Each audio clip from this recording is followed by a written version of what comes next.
হেসে ওঠে। তারা মহিলার কথায় পাত্তা দেয় না। ঝাঁপ দিবি? চল চল, আমরা গিয়ে তোকে তুলে নিয়ে আসবো। লাঠিয়ালরা এগিয়ে আসে। ঠিক সেই মুহূর্তে মহিলা তার ছেলের হাত আরো শক্ত করে ধরে। তার হাতে থাকা লোহার বাক্সটিকে সে চেপে ধরে। বাবারে, আমার সোনা বাবা, আমি তোর বাবাকে বড় ভালোবাসি রে। কিন্তু কিন্তু এই পৃথিবীতে আমাদের জায়গা নেই, আমাদের আর কোনো পথ নেই বাবা। তুই আমাকে ক্ষমা করিস বাবা। আমার যে আর কোনো রাস্তা বেঁচে নেই বাবা, কোনো রাস্তা বেঁচে নেই, আমাকে ক্ষমা করিস। মহিলা আর কোনো কথা বলে না। লাঠিয়ালদের দিকে শেষবারের মতো করুণ দৃষ্টিতে তাকায়। তারপর সে ছেলের হাতটা শক্ত করে ধরে সেই লোহার বাক্সটি হাতে নিয়ে ঝড়ের মধ্যে নিচে ব্রহ্মপুত্র নদের দিকে ঝাঁপ দেয়।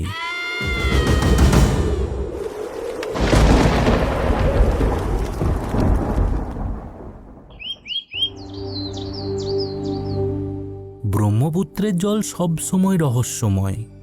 ভোরের আলো যখন তার বুকে এসে পড়ে তখন মনে হয় যেন এক মায়াবী জগৎ। এই নদীরই কোলে এক ছোট্ট গ্রাম, নাম উদয়পুর। গ্রামের প্রায় সব পুরুষই জেলে, তাদেরই একজন যতীন। যতীন তার ছোট ডিঙি নৌকায় বসে আছে, পরনে ময়লা একটা ধুতি আর ছেঁড়া গেঞ্জি। সে খুব কষ্ট করে জাল টানছে। জালটা যেন আজ অস্বাভাবিক ভারী লাগছে। আজ এত ভারী কেন? মাছে ধরলো নাকি? দেবাশিসের দলটা কাল বলছিল এই জায়গাটাতে নাকি বড় বোয়াল মাছ ঘুরছে। যতীন আরও জোরে জাল টানে। তার কপালে বিন্দু বিন্দু ঘাম জমে।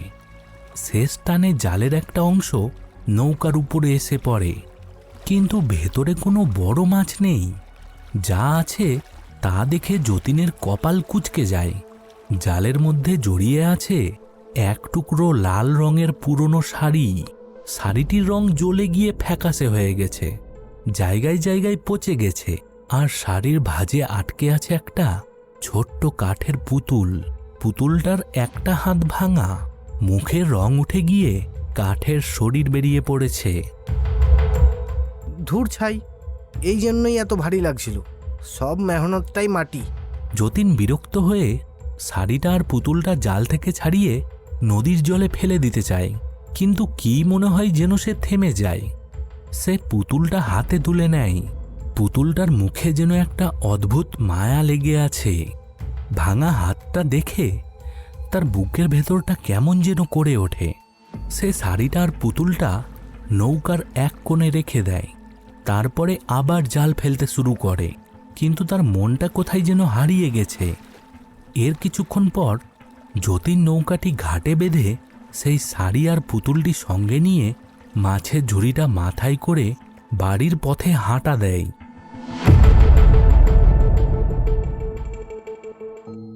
যতীন বাড়ি ফিরছে। মাছ বিশেষ পায়নি।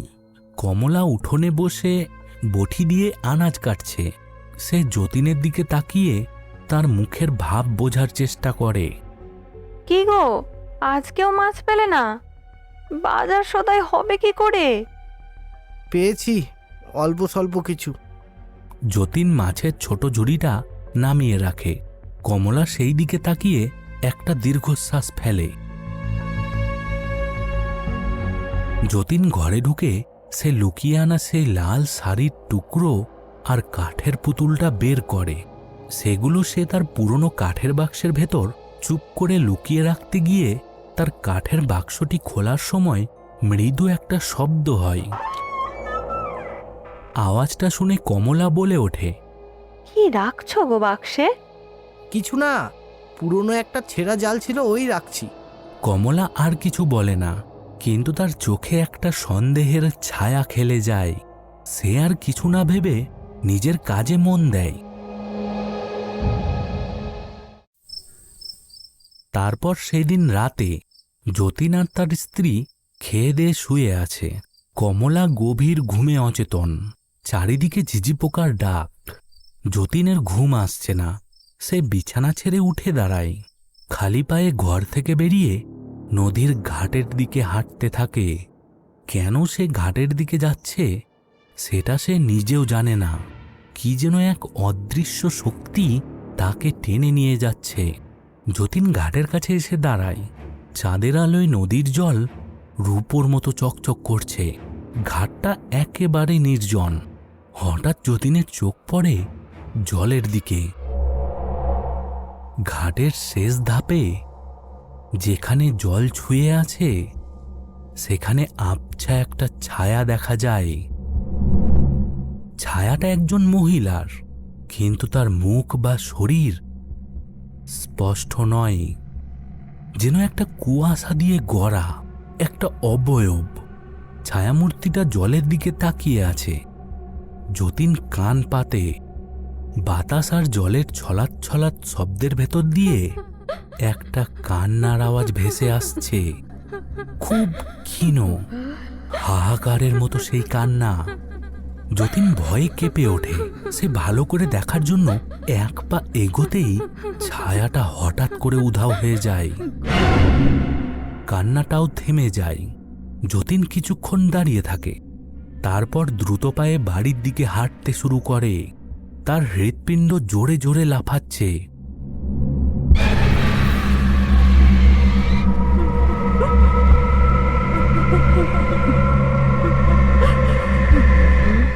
কিছুক্ষণ পর সে বাড়িতে ঢুকে চুপ করে কমলার পাশে শুয়ে পড়ে। তার মন তখনও ভয়ে কুঁকড়ে আছে। কি হচ্ছে তার সাথে সে কিছুই বুঝতে পারছে না। সে ধীরে ধীরে কখন ঘুমিয়ে পড়ে তার মনে নেই।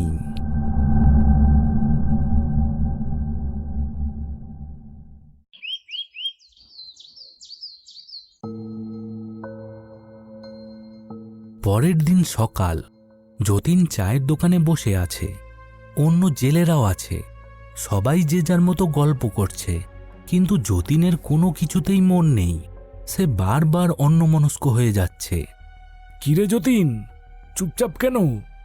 আচ্ছা শঙ্কর, তুই কি শুনলি নিবারণ ঘোষের ছোট ছেলের বিয়ের কথা চলছে? হ্যাঁ শুনেছি, বড়লোক ঘরের সম্বন্ধ। নিবারণ ঘোষের কপালই বটে। নিজে তো গ্রামের মাথা, ছেলেও এবার। ছেলের বিয়ে নিয়ে এত আনন্দ, অথচ নিজের ছোট ভাইয়ের কোনো খবরই নেই। অলোকেশদার কথা মনে আছে? কত ভালো মানুষ ছিল, হঠাৎ করেই। সবাই তো বলে সে নাকি সন্ন্যাসী হয়ে গেছে, কিন্তু আমার কেমন যেন সন্দেহ হয়। হঠাৎ সবার কথাবার্তা থেমে যায়। সেই সময় নিবারণ ঘোষ দোকানে ঢোকে। তার বয়স 60-এর কাছাকাছি। পরনে ধবধবে সাদা ধুতি পাঞ্জাবি, মুখে একটা গাম্ভীর্য। তাকে দেখে সবাই চুপ হয়ে যায়। কিরে, তোরা সব আড্ডা দিচ্ছিস? যতীন, তোর কি খবর? কাল রাতে তোকে নাকি ঘাটের দিকে দেখা গেছে। যতীন চমকে ওঠে। তার মুখ ফ্যাকাশে হয়ে যায়। না মানে এমনি গরম লাগছিল তো তাই। রাতের বেলা ওদিকটা ভালো না, একা একা যাস না। নিবারণ ঘোষ চায়ের কথা বলে একটা বেঞ্চে বসে। তার চোখে একটা অদ্ভুত দৃষ্টি। সে যতীনের দিকে তাকিয়ে থাকে। যতীনের মনে হয় লোকটা যেন তার মনের ভেতরটা পড়ে ফেলার চেষ্টা করছে। বাকিরা নিজেদের মধ্যে গল্প করতে থাকে। অন্যদিকে তখন কমলা ঘর গোছাচ্ছে।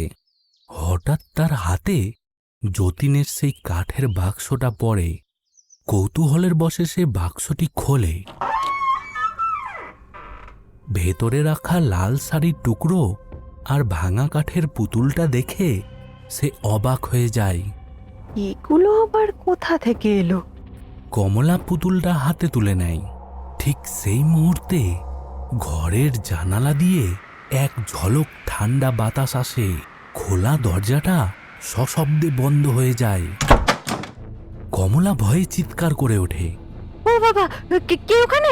কে? তার হাত থেকে পুতুলটা মাটিতে পড়ে যায়। ঠিক সেই সময় যতীন বাড়ি আসছে। সে কমলার আওয়াজ পেয়ে বাইরে থেকে দৌড়ে দরজা খুলে ঘরে আসে। কি হয়েছে? এত চেঁচাচ্ছ কেন? দরজাটা নিজে থেকেই বন্ধ হয়ে গেল। যতীন দেখে কমলা তার বাক্স খুলে ফেলেছে। সে রেগে যায়। তোমাকে আমার বাক্সে হাত দিতে কে বলেছে? এই শাড়ি, এই পুতুল, এইসব কি? তুমি দিন দিন কেমন হয়ে যাচ্ছ? রাতে একা একা বেরিয়ে যাও, কারোর সাথে কথা বলো না। তোমাকে এত কৈফত দিতে আমি বাধ্য নই। যা বলছি মন দিয়ে শোনো, এসব নিয়ে আর কখনোই কোনো কথা বলবে না। কমলা ভয়ে এবং বিস্ময়ে তার স্বামীর দিকে তাকায়। এই মানুষটাকে সে যেন চিনতে পারছে না। এরপর বেশ কিছুদিন কেটে যায়।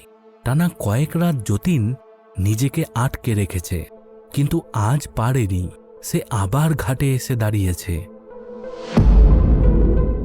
আজকের রাতটা আগের রাতের চেয়েও বেশি মায়াবী। চাঁদের আলোয় চারিদিক দিনের মতো পরিষ্কার। যতীন অপেক্ষা করে। কিছুক্ষণ পর সেই ছায়ামূর্তি আবির্ভূত হয়। আজকে তাকে একটু বেশি স্পষ্ট লাগছে। কান্নার আওয়াজটাও আগের চেয়েও জোরালো। মনে হচ্ছে কেউ যেন বুক ফেটে কাঁদছে। ছায়ামূর্তিটা জলের দিকে তাকিয়ে ফিস ফিস করে কি যেন বলছে। যতীন কান খাড়া করে শোনার চেষ্টা করে। একটা নাম তার কানে আসে। গোপাল, গোপাল, গোপাল। যতীন সাহস করে এক পা এগোয়। কে কে ওখানে? কি চাও তুমি? যতীনকে দেখে ছায়ামূর্তিটা চমকায় না। সে ধীরে ধীরে তার হাত তোলে। তার ছায়া আঙ্গুল নির্দেশ করে জলের নিচে ঘাটের পাশের একটা জায়গায়। তারপরেই মূর্তিটা ধীরে ধীরে বাতাসে মিলিয়ে যায়। যতীন হতভম্ব হয়ে দাঁড়িয়ে থাকে। ভয় ছাপিয়ে তার মনে এক অদ্ভুত মায়া জন্মায়। সে বুঝতে পারে এই ছায়া তার কোনো ক্ষতি করতে চায় না। সে কিছু একটা বলতে চায়, একটা অসম্পূর্ণ ইচ্ছের কথা জানাতে চায়। এরপরে যতীন বেশ কিছুক্ষণ সেখানে দাঁড়িয়ে থাকার পর বাড়ি ফিরে যায়।